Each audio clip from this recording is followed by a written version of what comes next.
Hey everyone, my name's Kelvin and welcome to my video tutorial for the Watercolor for Procreate add-on. This is an add-on for your iPad for the Procreate app that will let you paint watercolor just like in real life. It's very realistic, it's a really cool add-on, and it's probably my favorite thing to do with Procreate right now. So the first thing you want to do is download the file to your iPad, and you can do that by going to Safari and just going to whatever website you bought the add-on on, logging in, going to your purchases page and just downloading it that way.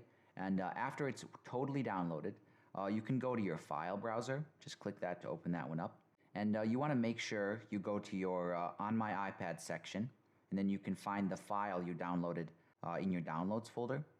And it's a zip file. And to unzip it, you just got to click it and it will automatically unzip it.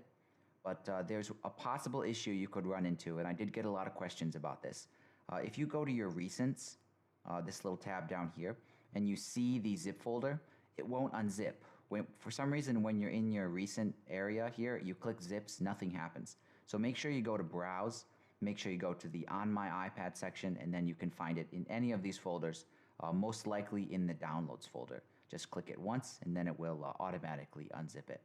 So let's go into that folder. And this add-on comes with a template and brushes.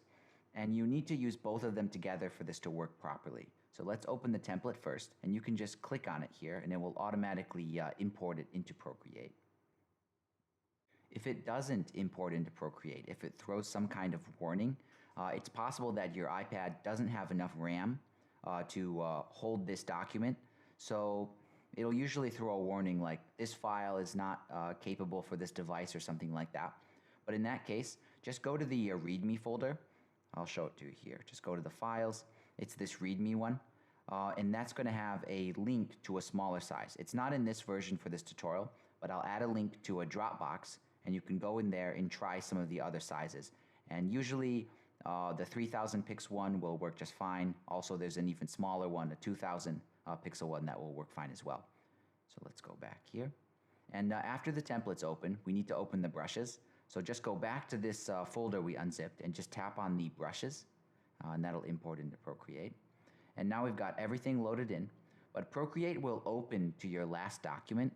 So what you need to do is go back to your gallery and then look for the new one here. So this is the template. Let's open that up. And then we've already loaded the brushes.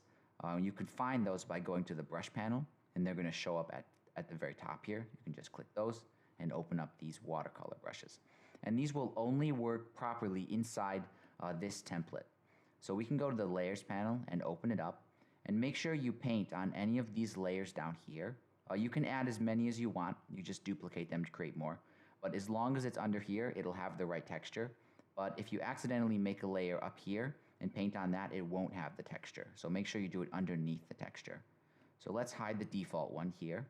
And I'm going to paint a quick flower, and then I'll show you some of the other features that this add-on has. Okay, so to paint a flower, I'm going to go to the brush panel, and I'm going to select the abstract round brush. That's my favorite one. Go over and make sure that the opacity is set all the way up. It doesn't really change much up or down, but it's better to have it all the way up. And then set the size to something that fits your project, something like that. And then we'll choose a good kind of flower color. Something that's dark enough that we can see it in the video here. It's good. I'll zoom in. And I'm just going to start by, whoops, cancel. So it looks like, yeah, I had the default image selected here. So make sure that one of the visible layers is selected, and then you can paint on that one.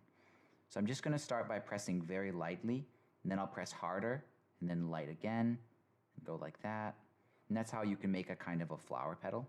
So I recommend sketching your designs first, but this is just a quick tutorial, so I'm going to freehand this one, so it won't be perfect. Okay. And one thing I like about watercolor is you don't have to be perfect, actually. You can get away with a lot and it looks fine. So watercolor in real life, when you do multiple layers, like you do watercolor on top of something that was previously watercolor, it'll get darker. But if your colors are wet, it'll also blend. So since Procreate can't do that, I created a tool that kind of synthesizes the effect of the water blending. So you can find that one by going to your brush panel, and it's at the very bottom. It's called the Water Blender.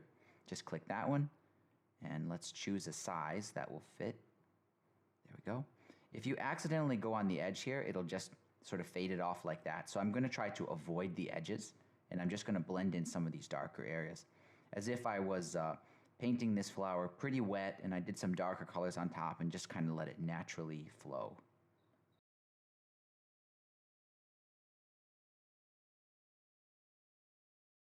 You can leave some hard edges. Real watercolor in real life still has that. There we go. And if you accidentally go over an edge, but you don't want to undo it, I mean, you can just leave it like this, it's fine. Or you can just grab the eraser tool, make a really small size, and you can just erase it like that. So let's zoom back out here. I'm going to make another layer on top of it, and I'm going to add some detail. So let's choose a darker color. And again, I've pretty much only used the water blender brush, and I'm going to use the abstract round brush again. You'll find you don't need 1,000 brushes. A lot of watercolor kits have so many brushes, but I don't think that's a good feature because in watercolor in real life, it should be simple or it's not fun. So most of the time I just use 2 of these brushes, even though there's 9 of them in total. So let's use the abstract round one, but real small this time. And I've got a darker color, maybe even darker yet. And I'm on another layer above, just in case I want to edit this. And we can just do some lines like that, something simple. Maybe some dots.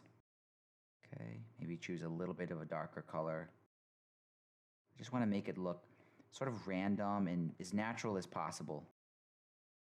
Now I'll grab the blending tool, and I just want to make this a little bit blended.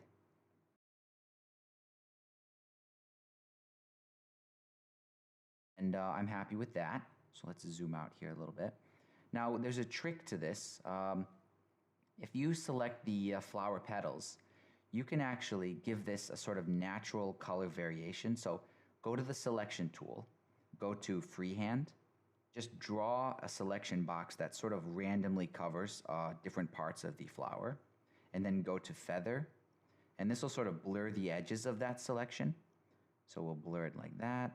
And then I'll go to the magic wand here and go to hue, saturation, and brightness. And if I slide this hue slider, it's sort of like I can fade in maybe some complementary colors, because when you paint with Procreate, it's going to be exactly the color you choose. But in real life with watercolor, there's some variations, the colors will kind of separate. So using the selection tool and then the hue slider is a way to kind of sort of synthesize this look. So there we go. Also with watercolor, you might find certain areas are lighter than other areas. So I'm going to do a kind of donut-shaped selection here. I'll go to the feather it out like that.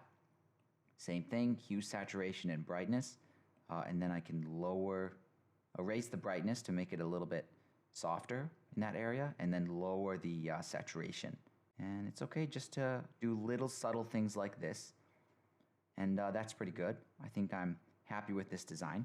Now, another feature I want to show you is if you're creating watercolor paintings that you want to isolate. It's hard to see on this video, but seeing this white area here, it has this like subtle texture. If you want to sell your watercolor drawings as stock photos or something like that, you're going to need to hide that so your watercolor is still on a white background. So what you can do is go to the layers panel, open up the watercolor texture group here by clicking that little arrow.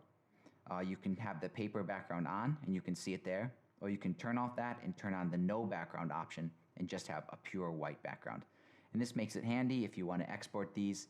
Maybe you want to isolate them, give them a transparent background, and sell them as stock photos or something like that. So hopefully this is a pretty quick tutorial, pretty simple. Let me know if maybe something doesn't make sense. You can leave a comment on this video, or in that README file, there's my email address. You can send me an email directly, and I can usually respond like in a day or so.